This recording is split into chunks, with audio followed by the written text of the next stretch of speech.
una heredada que repartió entre los pobres, quiso entregar su persona a difundir el Evangelio en el Nuevo Mundo de América. Pero mientras esperaba en Sevilla para embarcar hacia México, el arzobispo hispalense le orientó hacia la nueva evangelización en las tierras del sur de España, necesitadas de fortalecer la fe heredada de los primeros discípulos del Señor.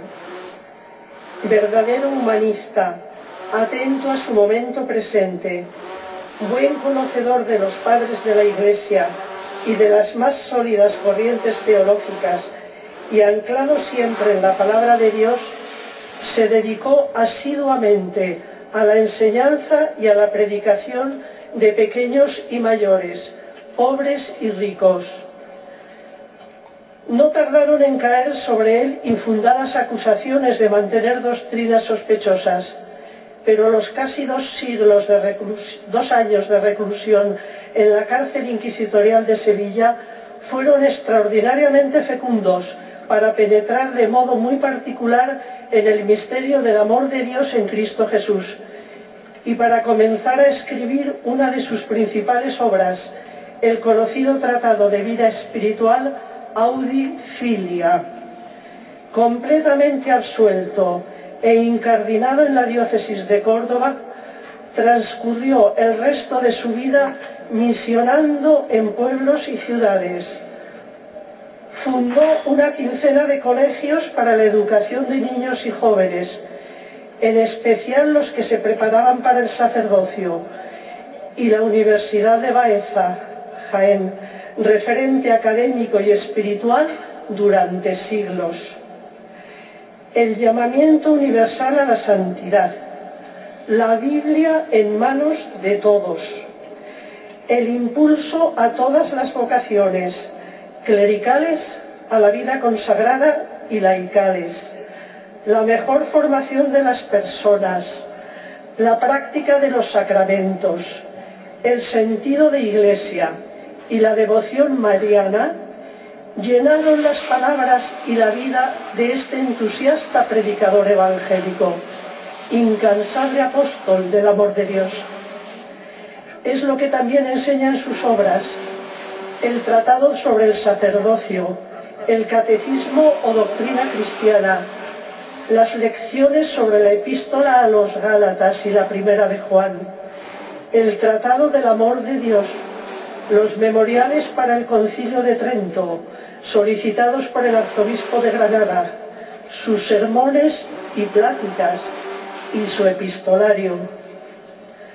Murió rodeado de amigos y pobre, como había vivido siempre, en su sencilla casa de Montilla, Córdoba, el 10 de mayo de 1569.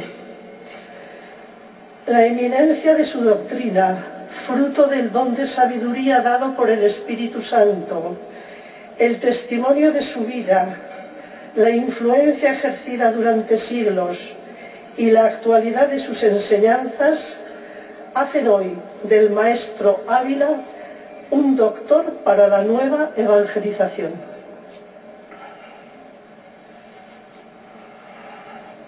Eran las palabras de María Encarnación González, que es la postuladora de la causa del doctorado. Y bueno, el doctor de la nueva evangelización, así es como ha terminado ella y se le considera, ¿no? Es un momento muy importante. Vamos a ver también ahora la postuladora de la causa de Santa Hildegarda de Bingen.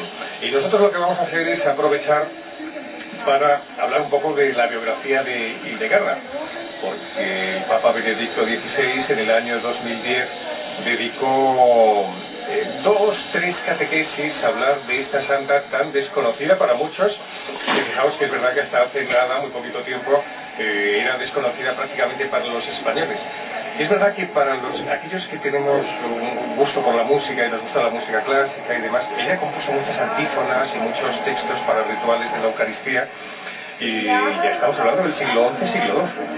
Y ella fue una mujer de una vida interior fuera de lo normal, de una cultura extraordinaria, Decía el Papa Benedicto XVI en aquel año, en el año 2010, dice: hoy quisiera comenzar a presentaros a una de las grandes santas, a Santa Hildegarda de Bingen, que vivió en Alemania en el siglo XII, nació en 1098 en la zona de Renania, en Bermersheim, en los alrededores de Alzey, y murió en el año 1179, a la edad de 81 años. Y a pesar de la permanente fragilidad de su salud, Hildegarda pertenecía a una familia noble y numerosa, y desde su nacimiento fue entregada por sus padres en voto al servicio de Dios. Es decir, que ya desde pequeña los padres la entregaron al servicio del Señor a través de una consagración, cosa que también hoy en día resulta un pelín sorprendente, que ya desde el momento del parto se le ofrezca al Señor para vivir una vida en un convento. Lo que pasa es que no tenemos que olvidar que estamos en la Edad Media, estamos entre los siglos XI y XII, igual que pasaba con los varones, que se les entregaba, pues, era el heredero, que heredaba las posesiones, otro iba al ejército, otro pues, se le dedicaba a la iglesia. En este caso era la décima de las pequeñas, y los padres consideraron a la pequeña de todas, de 10 hermanas, consideraron que era un regalo para Dios. Y desde que era muy chiquitita, ya le encargaron a una mujer que luego fue también, como ella, religiosa, que la instruyese. Y desde los 3 años comenzó a tener visiones, que ella nunca contaba, pero que acabó finalmente contando. Visiones divinas, visiones de Dios, visiones que le decían hacia dónde tenía que ir. Pues vamos a irlo contando porque la vida de esta mujer es sorprendente. Nosotros ponemos aquí en 13TV y la iréis viendo, porque nosotros reponemos las películas que nos parecen más adecuadas. La película Visión, sobre la vida de Hildegarda de Bingen. Y ya lo iremos anunciando poco a poco en las reposiciones de la película, ¿no? A los 8 años, para recibir una adecuada formación, como nos decía Inmaculada, una formación tanto humana como cristiana, fue confiada a los cuidados de la maestra Jutta de Spanheim, que se había retirado en clausura en el monasterio benedictino de San Disibodo. Ahí fue donde vivió en San Disibodo gran parte de su vida. Y se fue formando allí un pequeño monasterio femenino de clausura que seguía la regla de San Benito.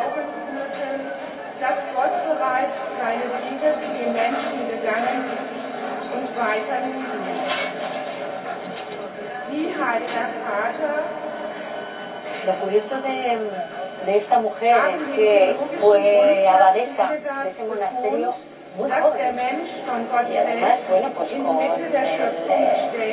la aquiescencia de todas sus compañeras, que consideraban que era una mujer desde muy joven perfectamente preparada para llevar a cabo ese cargo, ¿no? Ese cargo y esa carga, la de llevar a cabo ese monasterio, sacar adelante ese monasterio. Y unas cualidades espectaculares para dirigir un monasterio esta mujer.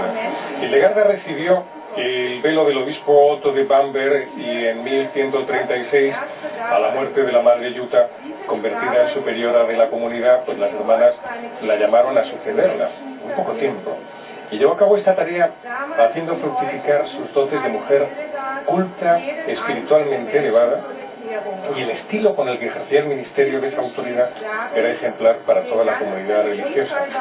Suscitaba siempre una sana emulación en la práctica del bien, tanto que, según los testimonios de la época, la madre y las hijas competían en amarse y en servirse mutuamente. O sea, es muy bonito, ¿no? Porque estaban como con entusiasmo por ofrecer cada una su vida al Señor.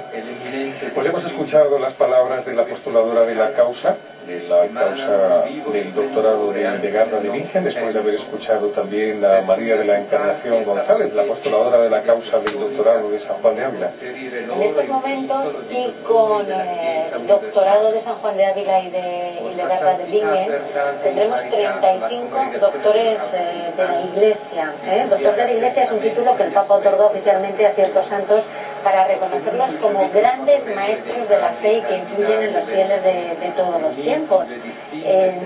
en un principio los primeros 8 doctores de la Iglesia, muy al principio, pues fueron 4 del rito griego y 4 del rito latino. En el rito latino pues tenemos que destacar sin duda ninguna a San Agustín, a nuestro querido San Agustín, ¿no? Con las confesiones. Yo creo que quien más que menos ha leído esas confesiones de San Agustín, también a Gregorio Magno, pero no fue hasta el siglo XVI cuando ya se definió formalmente los criterios para la declaración de la dignidad de doctor, y ya se añaden 25 más. Y ahora es cuando el cardenal prefecto acaba de decirle al Santo Padre que se han nombrado los doctores de la Iglesia, a San Juan de Ávila y Santa Hildegarda de Bingen, que tengan el título de doctores por el bien de la Iglesia y para la alegría de los devotos.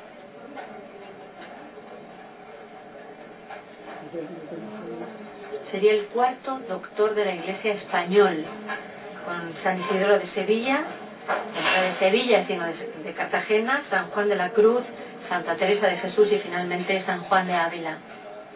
Y recordar que son ya 35 los doctores de la Iglesia. O sea, son 35, 4 los doctores de la Iglesia en España y 35 los de la Iglesia Universal.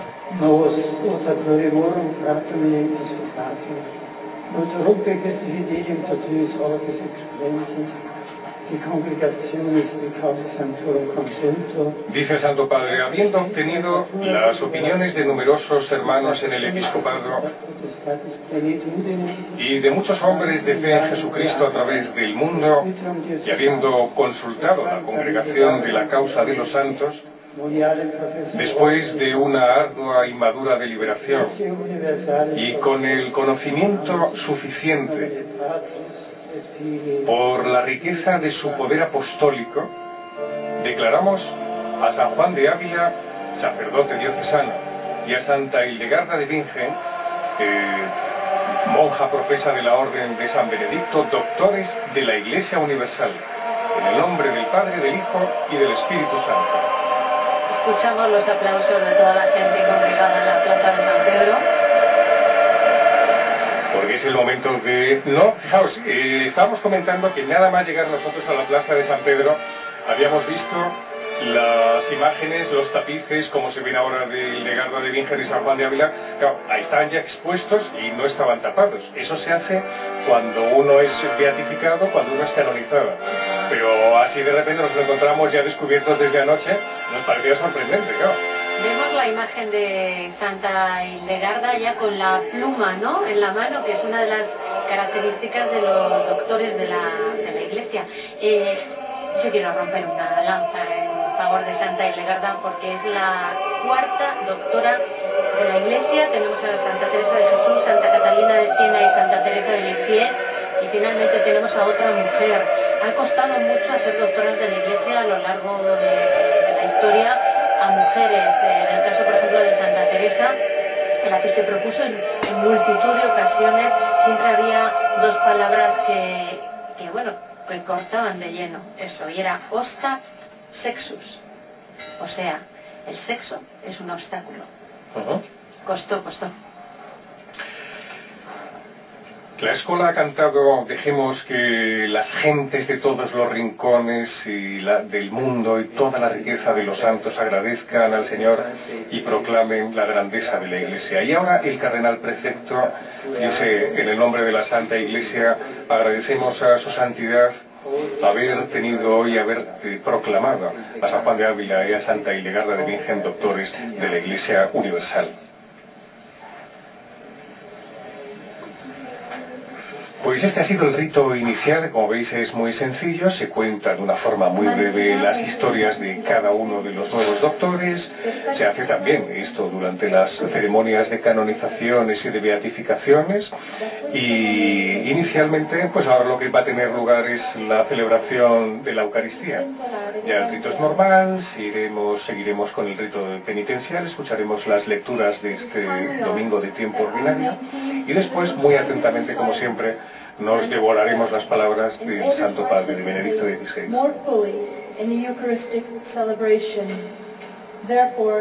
Esto en el fondo es una invitación que sean nombrados doctores, que uno va a pensar, vale, para ellos que están ahora mismo en la compañía de Dios, pues como mucho interés no tienen, ¿no? Esto es como el que acude nervioso a su doctorado, no.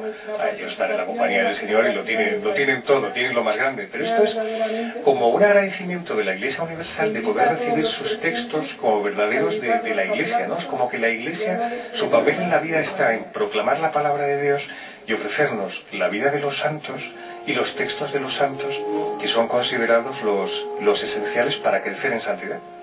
Bueno, era un empeño grande de Juan Pablo II y yo creo que durante su pontificado se celebraron muchísimas beatificaciones y canonizaciones. Para él era muy importante que tuviéramos ejemplos de santidad. Y en este caso, bueno, pues ya era santo, los dos, San Juan de Ávila y Santa Hildegarda, pero supone un paso más para que, por ejemplo, pues nos pongamos al día de quiénes eran y veamos lo que nos pueden aportar. Yo creo que, fíjate, en las librerías van a empezar a comprar la gente libros acerca de estos dos santos, sobre todo en nuestro caso en España, de San Juan de Ávila, y yo se lo recomiendo. Internet es un lugar también donde uno se puede meter y enterarse de muchísimas cosas, y merece la pena de verdad. Yo no me había metido tanto hasta ahora en el asunto de San Juan de Ávila, y hay cosas que son muy interesantes. Luego, si te parece, comentamos lo de la oración, porque yo creo que puede servirnos, ¿no? ¿Cómo podemos orar? Bueno, pues él nos va a dar unas pautas.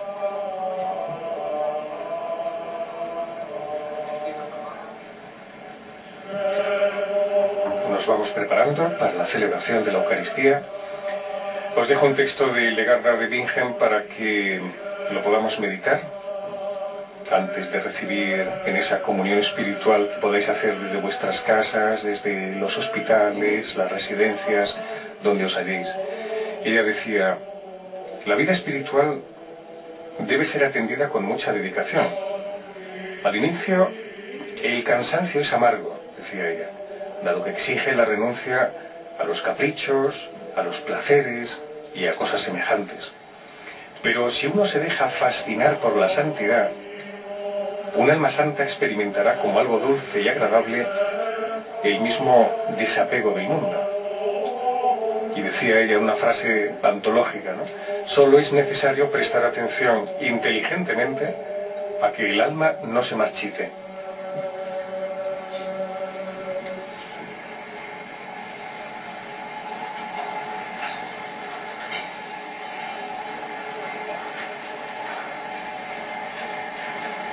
In nomine Patris et Filii et Spiritus Sancti.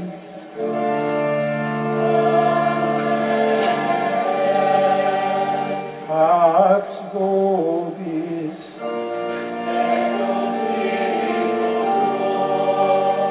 Fratres, agnoscamus peccata nostra, ut aptisimus ad sacra mysteria celebranda. Miserere nostri, Domine.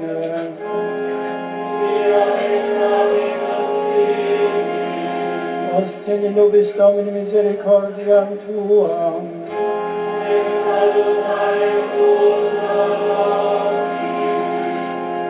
Miseriatur nostri omnipotens Deus, et dimissis peccatis nostris perducat nos ad vitam aeternam.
Gloria in excelsis Deo.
Oremus, omnipotens sempiterne Deus, die abundantia pietatis Tue, et merita supplicum exceedis et vota, effunde super nos misericordiam Tuam, ut dimitas que conscientia metuit, et adicias quod oratio non presumit, per Dominum nostrum Iesum Christum Filium Tuum, Vitigum vivit regnat in unitate Spiritus Sancti Deus, per omnia saecula saeculorum.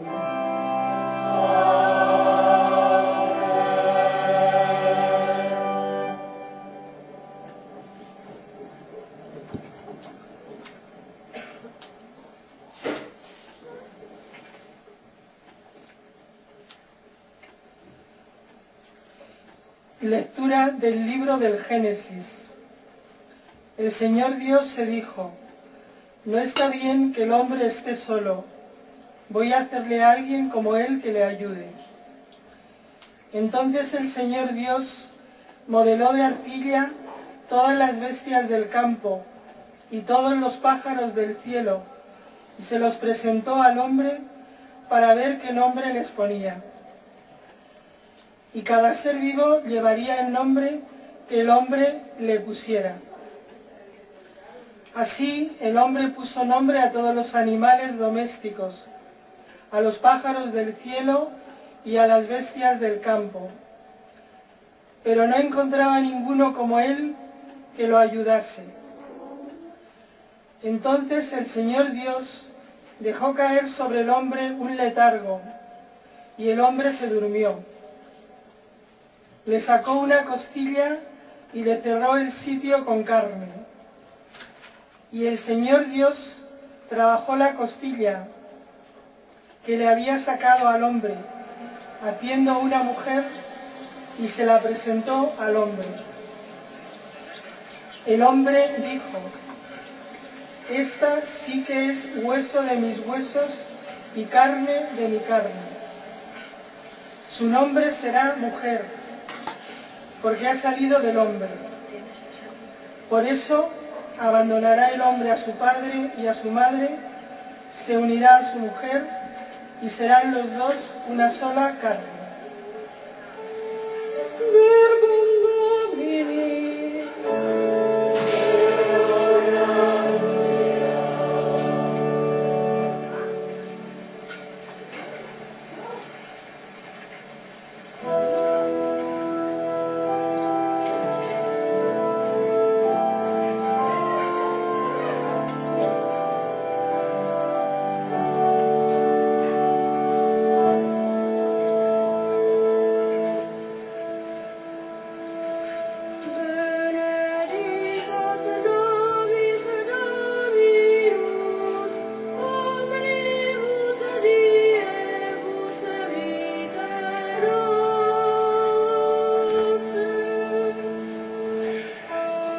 Escuchamos el Salmo responsorial: que el Señor nos bendiga todos los días de nuestra vida.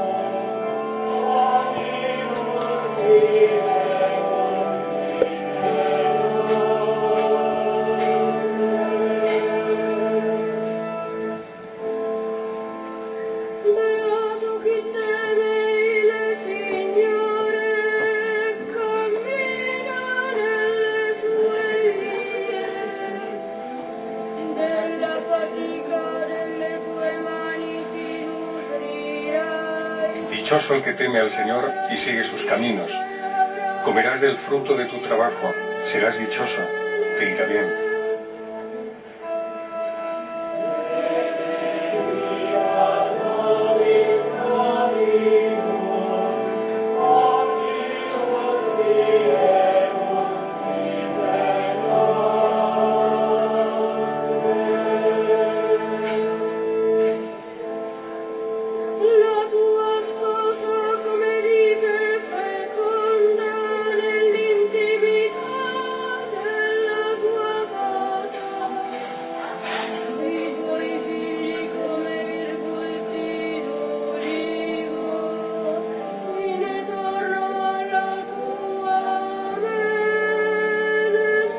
Tu mujer como parra fecunda en medio de tu casa, tus hijos como renuevos de olivo alrededor de tu mesa.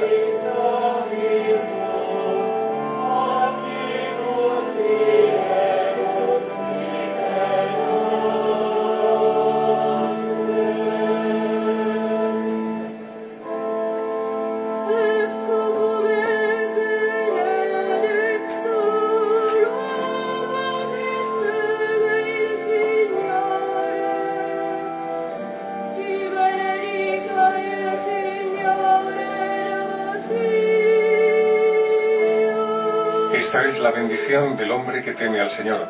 Que el Señor te bendiga desde Sión, que veas la prosperidad de Jerusalén todos los días de tu vida.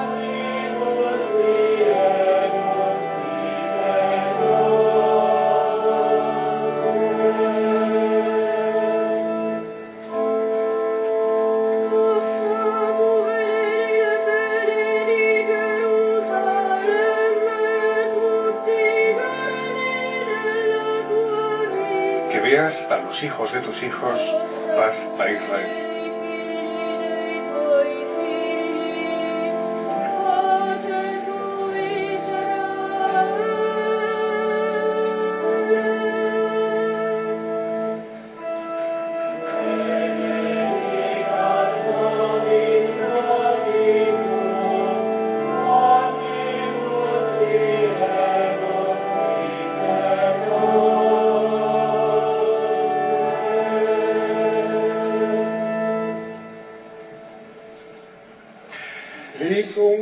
Después de haber escuchado la primera lectura y el Salmo responsorial, que el Señor nos bendiga todos los días de nuestra vida, escuchamos la segunda lectura de la Carta a los Hebreos.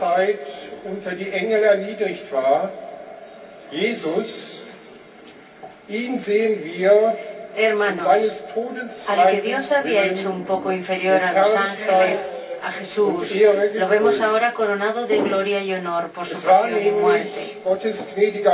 Así, por la gracia de Dios, ha padecido la muerte para bien de todos. Dios, para quien y por quien existe todo, juzgó conveniente para llevar a una multitud de hijos a la gloria, perfeccionar y consagrar con sufrimientos al guía de su salvación. El santificador y los santificados proceden todos del mismo.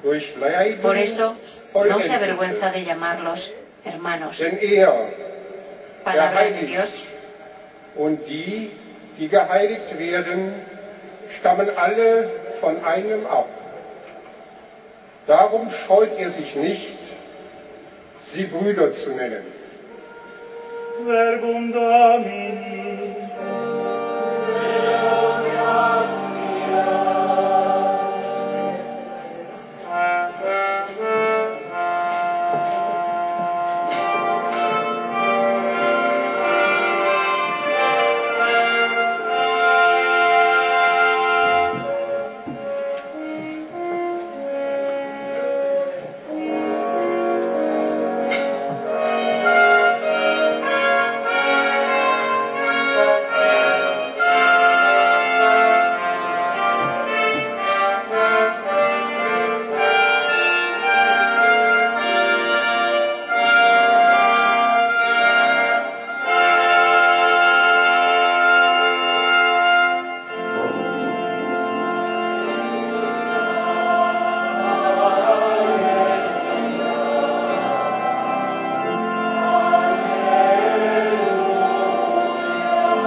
Dominus vobiscum.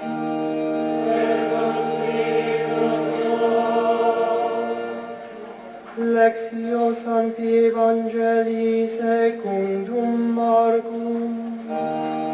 Gloria a Deo.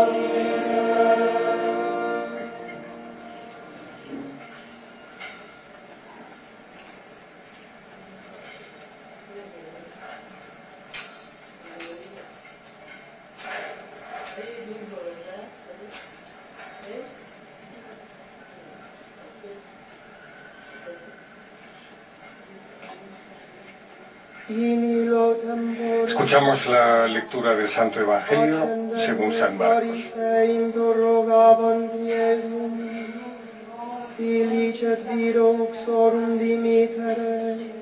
Algunos fariseos se acercaron a Jesús y le preguntaron: ¿está en contra de la ley que un hombre se divorcie de su mujer? Los fariseos le estaban probando. Y él respondió: ¿qué es lo que os mandó Moisés?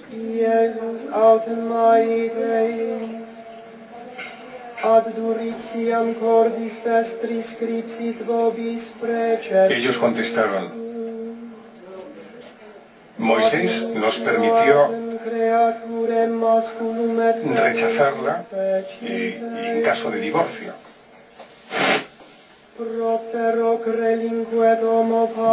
Entonces Jesús le respondió: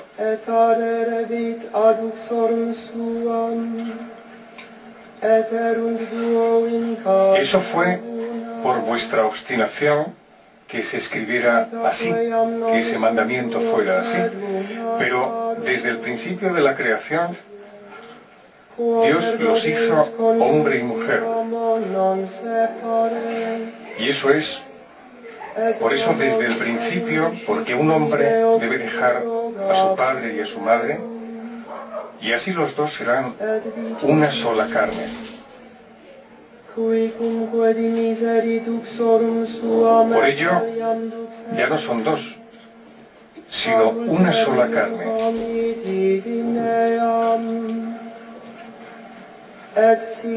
Así, lo que Dios ha unido, que no lo separe el hombre.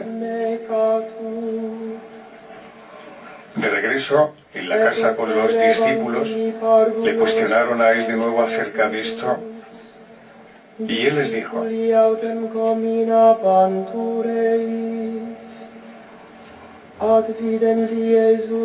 hombre que se divorcia de su mujer y se casa con otra es culpable de adulterio contra ella.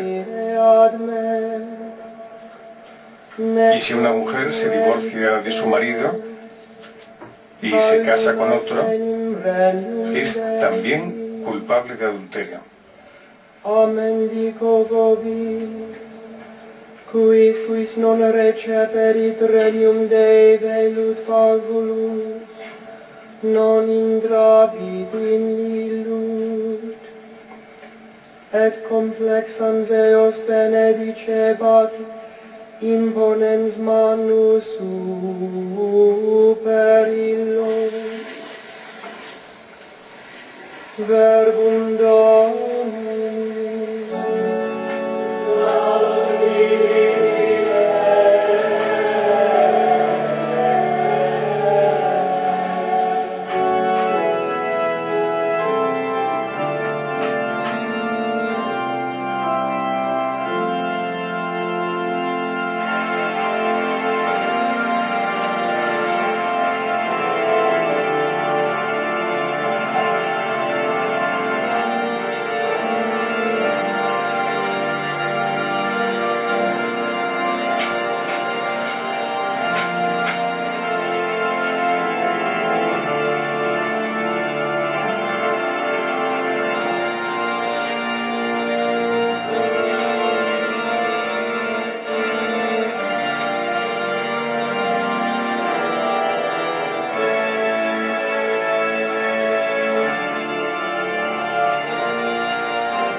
Estamos deseando escuchar las palabras del Santo Padre de Benedicto XVI en esta homilía del domingo 26º del tiempo ordinario, el inicio del Sínodo de los Obispos para la nueva evangelización. Evidentemente el Santo Padre hará alusión a este comienzo de la nueva evangelización y de este sínodo que se prolongará hasta el 27 de octubre.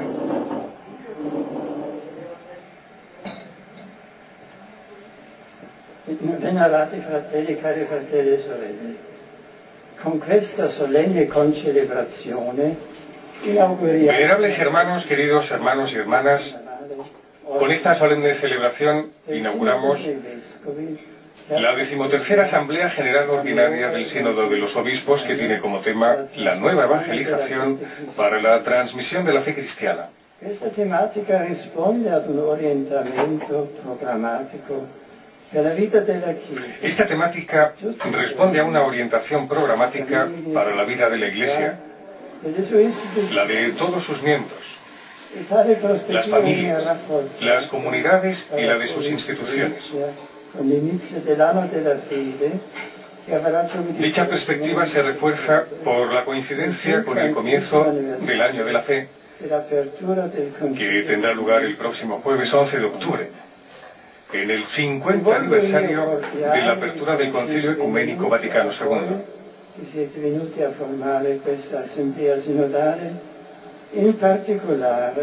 Doy mi cordial bienvenida llena de reconocimiento a los que habéis venido a formar parte de esta asamblea sinodal y en particular al secretario general del Sínodo de los Obispos y a sus colaboradores.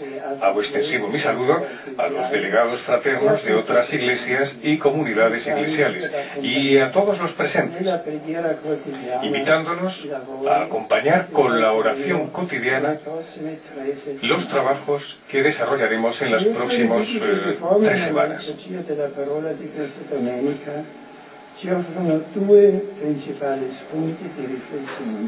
Las lecturas bíblicas de la liturgia de la palabra de este domingo nos ofrecen 2 puntos principales de reflexión. El primero sobre el matrimonio, que retomaré más adelante. El segundo sobre Jesucristo, que abordo a continuación. No tenemos el tiempo para comentar el pasaje de la carta a los hebreos, pero debemos, al comenzar esta asamblea sinodal, acoger la invitación a fijar los ojos en el Señor Jesús, coronado de gloria y honor por su pasión y su muerte. La parola di Dio ci pone dinanzi al crocifisso glorioso, così che tutta la nostra vita... La palabra de Dios nos pone ante el crucificado glorioso, de modo que toda nuestra vida, y en concreto la tarea de esta asamblea sinodal, se lleve a cabo en su presencia y a la luz de su misterio. Evangelizzazione in ogni tempo e luogo ha sempre, come punto centrale e terminale, Gesù. La evangelización en todo tiempo y lugar tiene siempre como punto central y último a Jesús, el Cristo, el Hijo de Dios.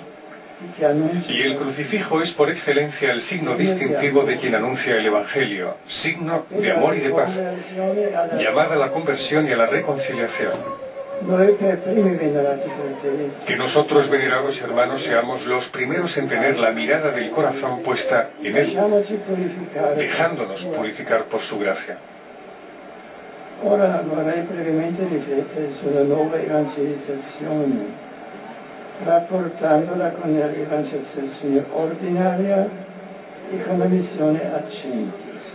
Quisiera ahora reflexionar brevemente sobre la nueva evangelización, relacionándola con la evangelización ordinaria y con la misión Accentis. La Iglesia existe para evangelizar. Fieles al mandato del Señor Jesucristo, sus discípulos fueron por el mundo entero para anunciar la buena noticia, fundando por todas partes las comunidades cristianas. Con el tiempo, estas han llegado a ser iglesias bien organizadas, con numerosos fieles.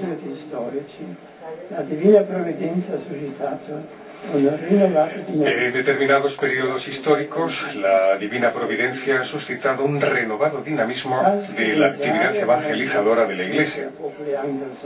Basta pensar en la evangelización de los pueblos anglosajones y eslavos, o en la transmisión del Evangelio en el continente americano y más tarde los distintos periodos misioneros en los pueblos de África, Asia y Oceanía.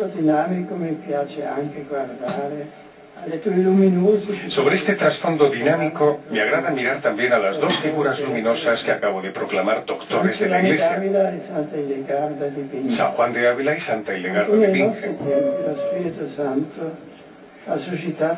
También en nuestro tiempo, el Espíritu Santo ha suscitado en la Iglesia un nuevo impulso para anunciar la buena noticia. Un dinamismo espiritual y pastoral que ha encontrado su expresión más universal y su impulso más autorizado en el Concilio Ecuménico Vaticano II.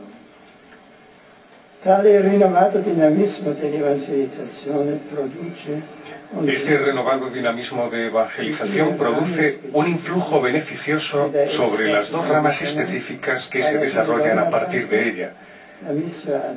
Es decir, por una parte, la misión a gentes, esto es el anuncio del Evangelio, aquellos que aún no conocen a Jesucristo y su mensaje de salvación. Y por otra parte, la nueva evangelización, orientada principalmente a las personas que aún estando bautizadas se han alejado de la Iglesia y viven sin tener en cuenta la praxis cristiana.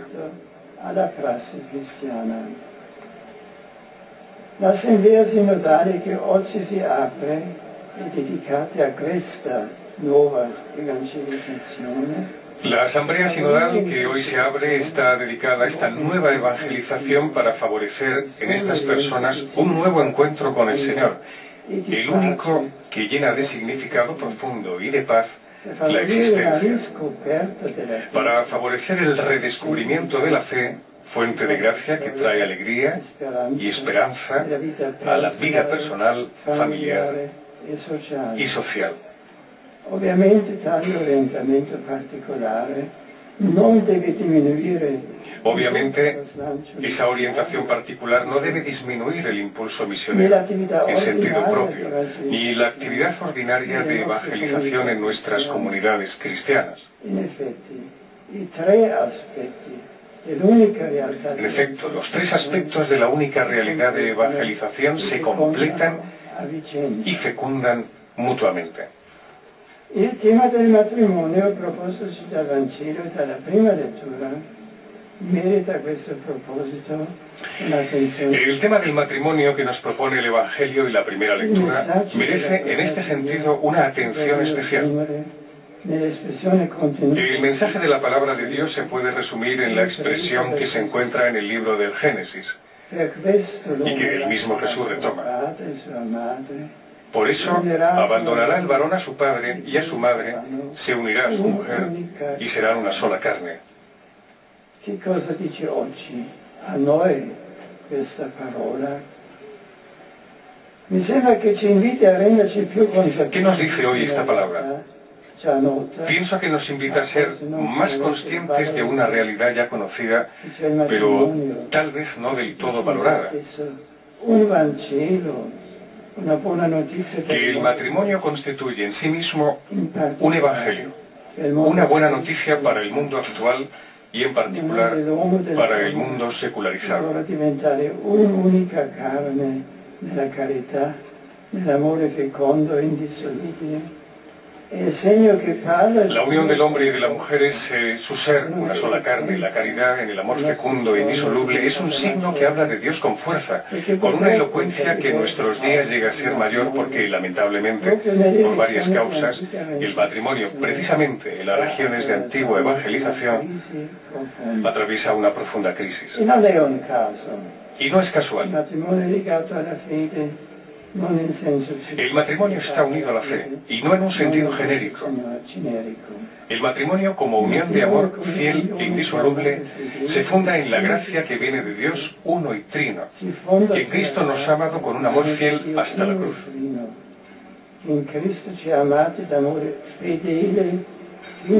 Hoy podemos percibir toda la verdad de esta afirmación, contrastándola con la dolorosa realidad de tantos matrimonios que desgraciadamente terminan mal.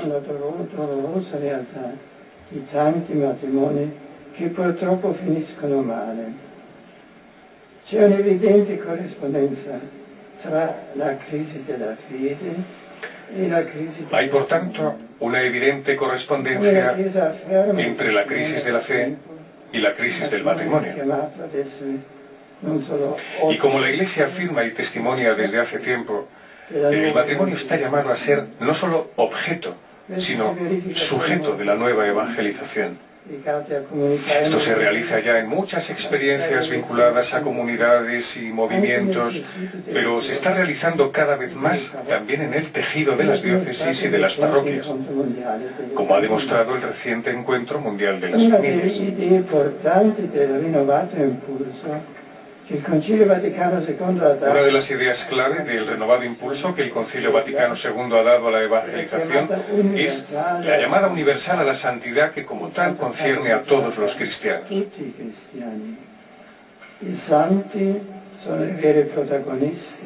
Los santos son los verdaderos protagonistas de la evangelización en todas sus expresiones.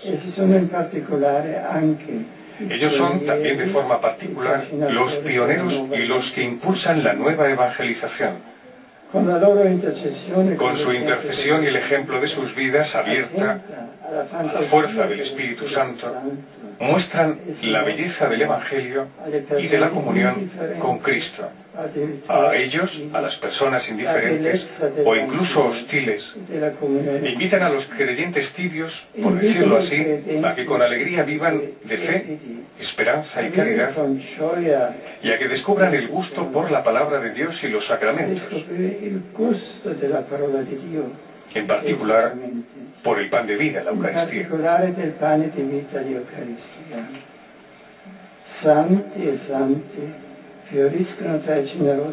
Santos y santas florecen entre los generosos misioneros que anuncian la buena noticia a los no cristianos, tradicionalmente en los países de misión y actualmente en todos los lugares donde viven personas no cristianas.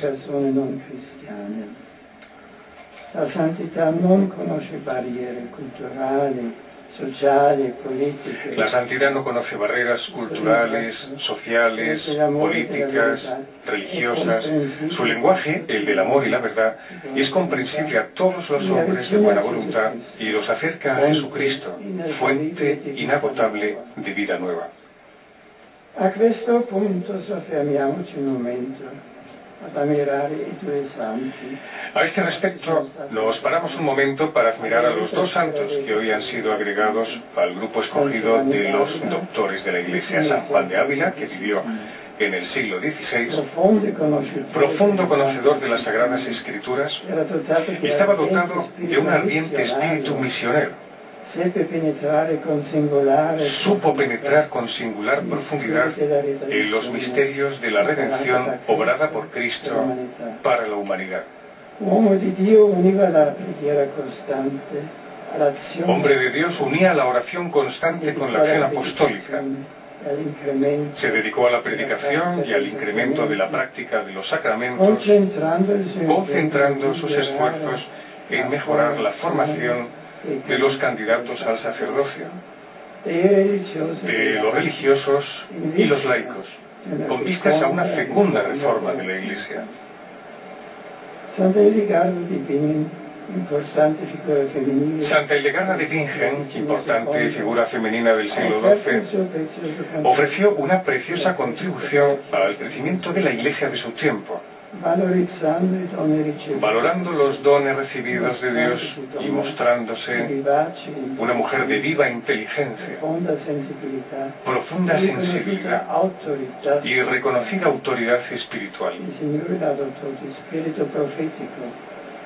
El Señor la dotó de espíritu profético y de intensa capacidad para discernir los signos de los tiempos. Hildegarda alimentaba un gran amor por la creación, cultivó la medicina, la poesía y la música. Sobre todo, conservó siempre un amor grande y fiel por Cristo y su Iglesia.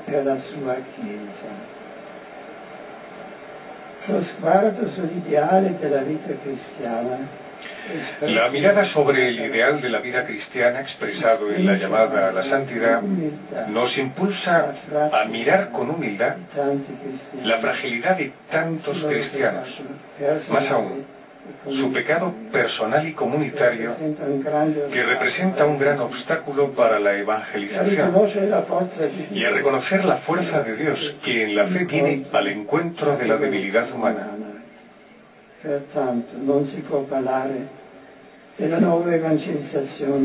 Por tanto, no se puede hablar de la nueva evangelización sin una disposición sincera de conversión.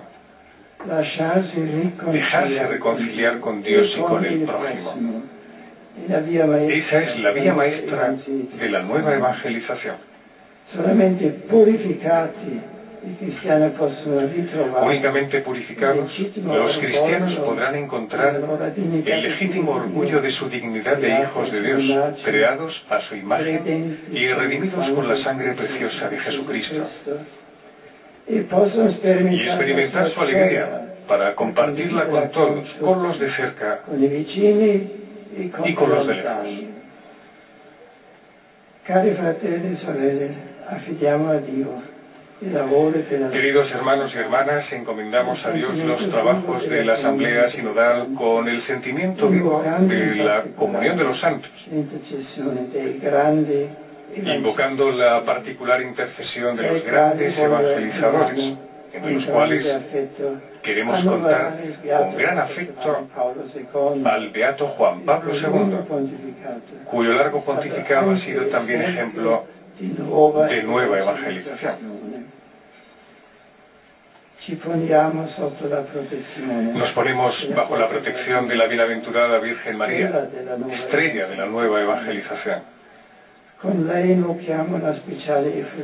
ella invocamos una especial efusión del Espíritu Santo, que ilumine desde lo alto la Asamblea Sinodal y la haga fructífera para el camino de la Iglesia.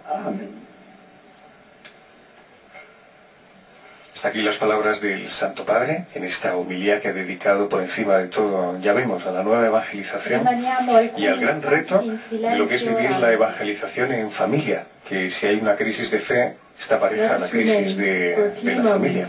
Todo un reto para estos tiempos de crisis que nos toca vivir en Europa, recomenzar desde el inicio, que es esa célula básica, que es la familia.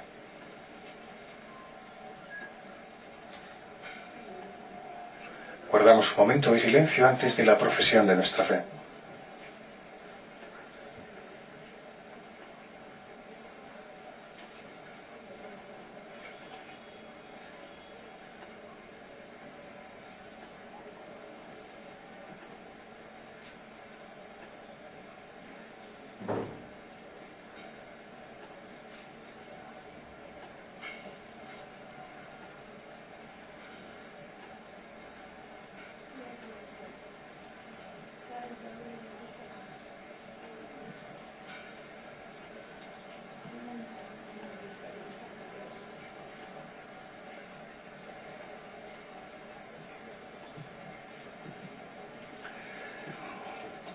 La verdad es que uno de los grandes propósitos que podríamos hacer en este año de la fe es vivir de una forma nueva, el decir públicamente todos los domingos el credo de nuestra Iglesia Católica, porque si es el año de la fe no hay nada mejor que recordar quiénes somos, y si nosotros le pertenecemos al Señor, pues creemos que hay una vida eterna, creemos en el perdón de los pecados, que Jesucristo es el Hijo de Dios, que el Espíritu Santo es Señor y dador de vida. Eso es lo que nos mantiene. El gran evangelizador efectivamente es el Señor y nosotros nada más que participamos de esta evangelización que proviene del mismo Dios, que en el fondo es el que está más interesado que todos nosotros en que el mundo cambie, que a veces nuestra perspectiva pues, de pecado y de carga que llevamos encima pues no nos hace ver verdaderamente el horizonte. El único que ve el horizonte con mirada amorosa es Dios. Y nosotros solamente somos partícipes de esa mirada profunda de Dios. Nosotros no llegamos más allá de unos cuantos metros, ¿no? Y hablamos con una persona, charlamos con otra, amamos, pero el Señor nos ve a todos, ¿no? Y por eso Él es el que pretende esa evangelización, pues como decía Él, ¿no? Por todo el mundo, id al mundo entero y predicad el Evangelio.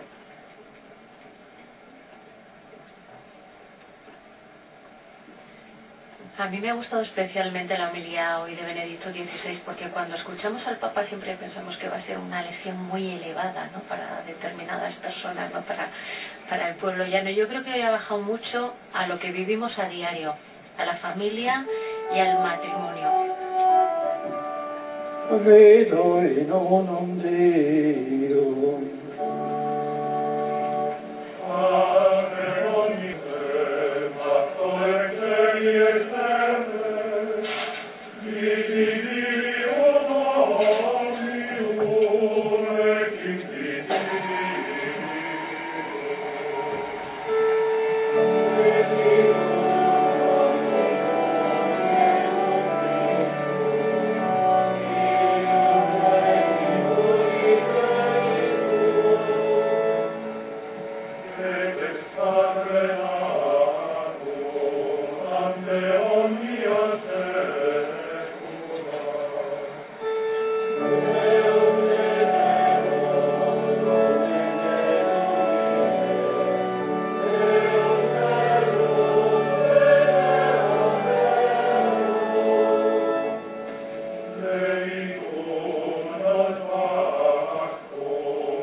Fratelli carissimi, uniti in Cristo, Capo e Signore della Chiesa, rivolgiamo la nostra preghiera a Dio, Padre Onnipotente. Es el momento de las plegarias. Vamos a hacer la oración universal de los fieles. Se va a hacer, evidentemente, como ocurre en estos casos, en distintos idiomas. Oremus pro Ecclesia Sancta Dei.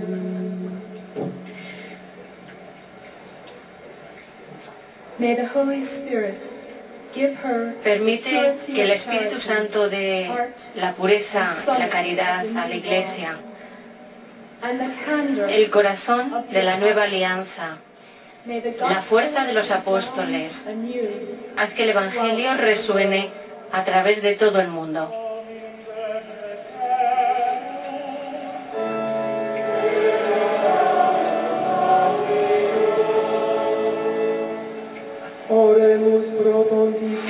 Recemos ahora por el Pontífice, por Benedicto XVI y por todos los padres sinodales. O Espírito Santo les dé a inteligencia da fe. Que el Espíritu Santo les dé entendimiento en la fe y una visión de esperanza. Para poderem, que a través de su ministerio sean la guía de la Iglesia según la voluntad de Dios.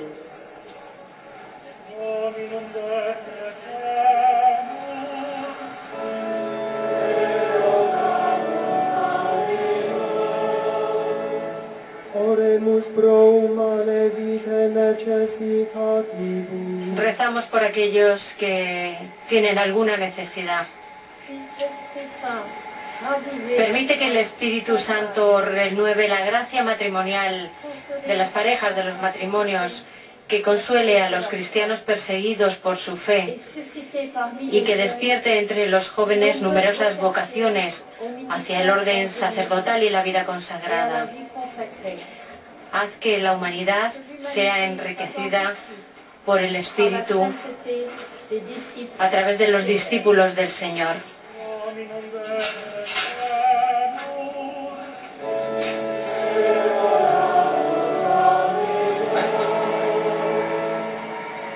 Oremus pro predicatoribus et theologi.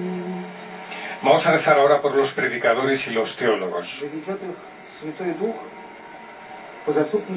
para que a través de la intercesión de San Juan de Ávila el Espíritu Santo los guíe en su búsqueda del rostro de Dios y les haga humildes y dóciles sirvientes de la verdad, que les haga conducir sus vidas hacia una profunda comunión con Dios.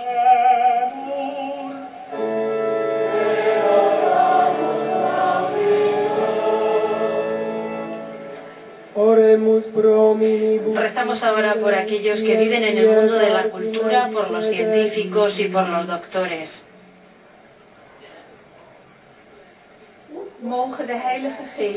Que a través de la intercesión de Santa Hildegarda de Bingen reciban el Espíritu de Dios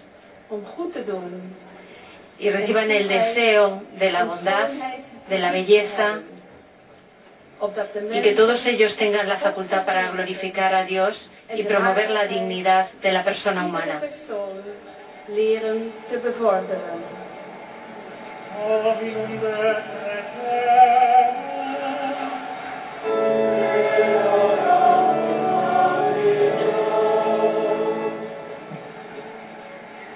Oh Padre, sorgente della vita e della carità. Oh Padre, fuente de la vida y del amor, escucha nuestras oraciones que humildemente te presentamos en el nombre de Jesucristo, que te ofrecemos como sacrificio de la conversión nueva y eterna, tú que vives y reinas por los siglos de los siglos. Amén.